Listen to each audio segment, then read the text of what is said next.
Today we are going to talk about ghost building a wall.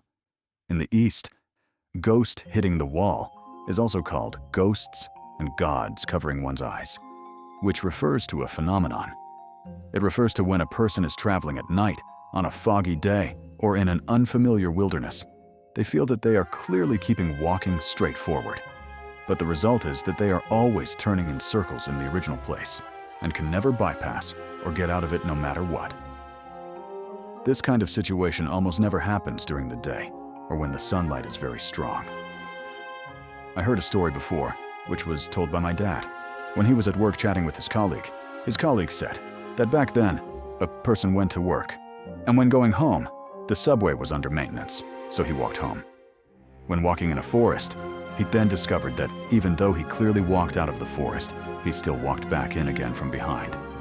Later, he found that the forest grew longer and longer as he walked, and there was no end to it. The sun had already set, but he could not see the streetlights or the lights of the houses that should have been in the distance. It seemed as if the surrounding scenery was looping, and the outside was also unusually quiet.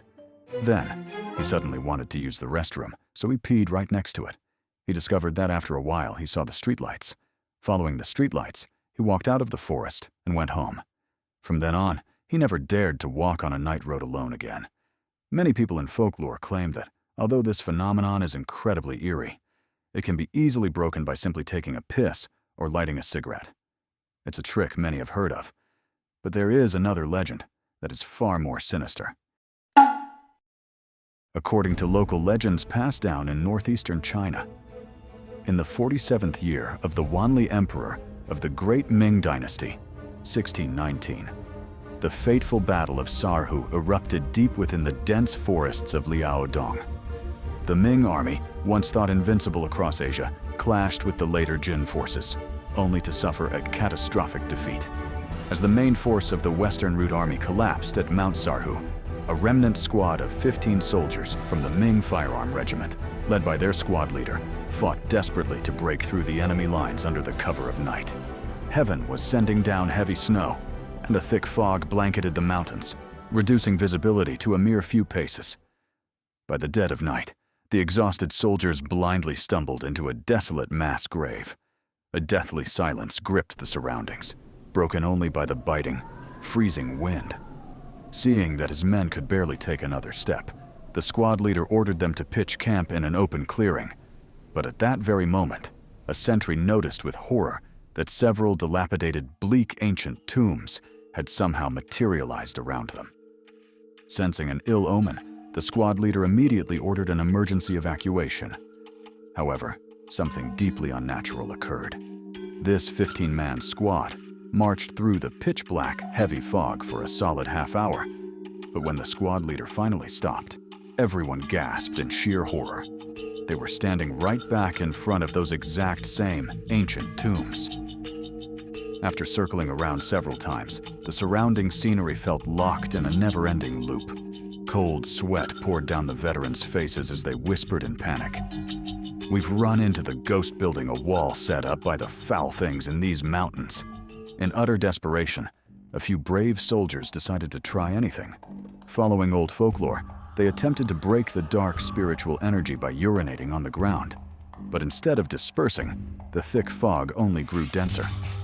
Gritting his teeth, the squad leader bellowed, "Even demons and monsters shall tremble before the military might of the Great Ming. Fire!" He was the first to draw his hand cannon, aiming into the shadows of the darkness and slamming the trigger. Yet, what followed was bone-chilling. Even though the match cord was visibly sparking, the hand cannon felt as if it were being tightly squeezed by an icy, invisible hand. The flashpan completely failed to ignite. The remaining dozen or so soldiers frantically blew on their match cords, attempting to fire a synchronized volley with their matchlock muskets into the pitch-black darkness. But at that moment, not a single one of the 15 muskets could ignite the gunpowder. Every single firearm failed to discharge. In the shroud of the dark, heavy fog, countless unseen eyes seemed to be staring down at them. Ultimately, drained of all energy and psychologically broken, the Ming soldiers collapsed onto the snowy ground. The squad leader realized that the entity seemed to harbor no lethal intent. It was merely a warning not to disturb this realm of the dead. Thus, they stopped struggling entirely, curled up in a circle, and drifted into a deep sleep. It wasn't until the next morning, when a beam of sunlight pierced through the dense forests of Liaodong and the heavy mist finally evaporated, that they suddenly realized the path down the mountain was right beneath their feet, and those 15 muskets that refused to fire the night before. With a single pull of the trigger, they roared to life, echoing with a thunderous blast.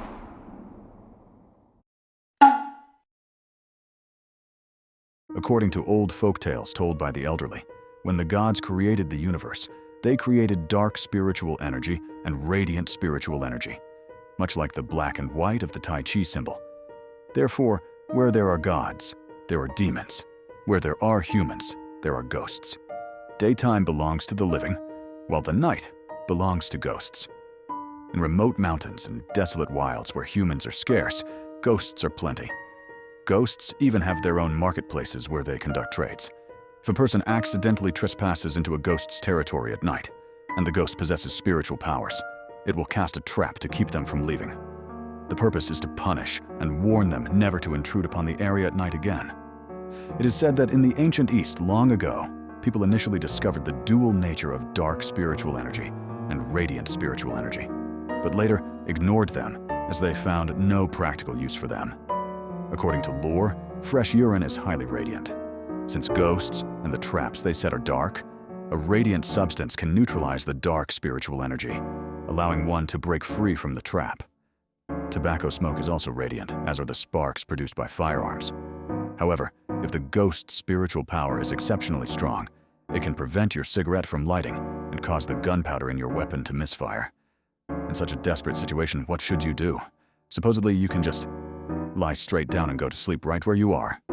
The ghost is merely giving you a warning and won't actually cause you physical harm, so you will be perfectly fine once you sleep until dawn. So, following this logic, if you ever encounter ghosts or monsters in the future, there's absolutely no panic. Just drop to the ground and fall asleep. But then again, if there are too many entities around, someone who is easily frightened probably wouldn't be able to sleep at all. So that's why the US military trained soldiers to fall asleep rapidly. It all makes sense now. Based on the same deduction, since an extremely radiant object can counter extreme dark forces, I might as well pack a copy of the Diamond Sutra in my backpack whenever I walk at night. If I run into anything supernatural, I'll just open the Diamond Sutra and wave it frantically around the area. If a ghost dares to show its face, I'll smack it right in the face with the book and see who's truly afraid of whom.